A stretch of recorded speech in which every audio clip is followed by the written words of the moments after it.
এই নাটোরের মাওলানা রুহুল ভাই আমারে বলছিল যে ইমামতি করতে গেছে এক জায়গায় এক লোক, যে প্রথমে আলোচনা শুরু করেছে সুদের, কিন্তু মসজিদের সভাপতি যে সুদ খায় উনি জানতো না। নামাজ শেষ করার পর বলছে, হুজুর বেতন দেব আমি, আর আপনি আমার বিরুদ্ধে বললেন কেন? আমি যে সুদ খাই এলাকায় সবাই জানি, তো আপনি আবার এই কথা বলতে গেলেন কেন? সুতরাং আমি আপনারা রাখবো না, আপনি সামনের সপ্তাহে আসবেন।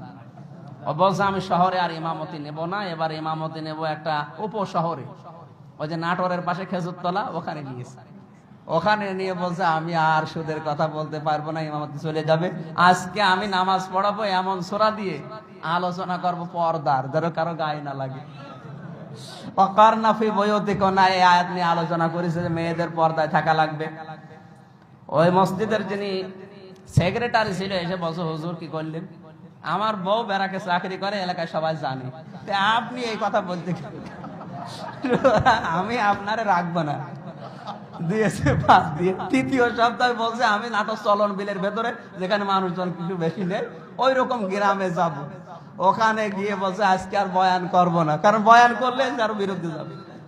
বাংলা বয়ান না করে আরবি যে বয়ান আছে, আরবিটা শুধু পড়িয়েছে, কেউ বোঝে নাই। এখন নামাজ পড়াবো, নামাজ পড়াতে গিয়ে চিন্তা করছে কি করি, কোন সূরা পড়ি। নামাজে পড়বো এমন একটা সূরা যেন সবার মন ভরে যায়। ও শুরু করেছে ইয়াসিন আল কোরআনিল হাকিম, সবাই খুশি। তো ক্যাশিয়ার যে টাকা দেয় সে মন খারাপ। হুজুর কি করলেন?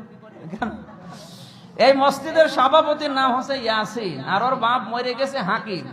আপনি বাপ বেটার নামে সূরা পড়লেন, আমি যে ক্যাশিয়ার আমার নামে সূরা খো। আগামী সপ্তাহে আমি আমার নামে সূরা চাই। চিন্তা করছে সভাপতির নাম কি? সভাপতির এই ক্যাশিয়ারের নাম হচ্ছে বাবর মিয়া। বাবর মিয়া নামে কোন সূরা আছে? এখন সূরা তো লাগবে, না তো ইমামতি সামনের সপ্তাহে শেষ। ও নামাজে দাঁড়িয়ে চিন্তা করছে, আল্লাহ একটা সূরা তুমি আমার দাও।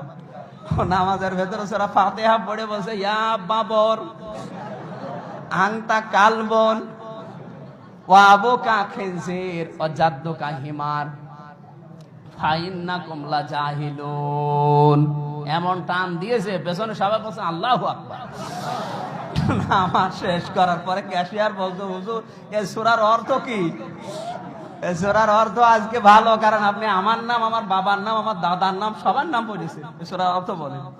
সূরার অর্থ হচ্ছে, হে বাবর নিশ্চয় তুই কুকুর, তোর বাবা শুকর, তোর দাদা গাধা, তোর 14 বংশ মূর্খ, ওর ইমামতি আর টিকবে?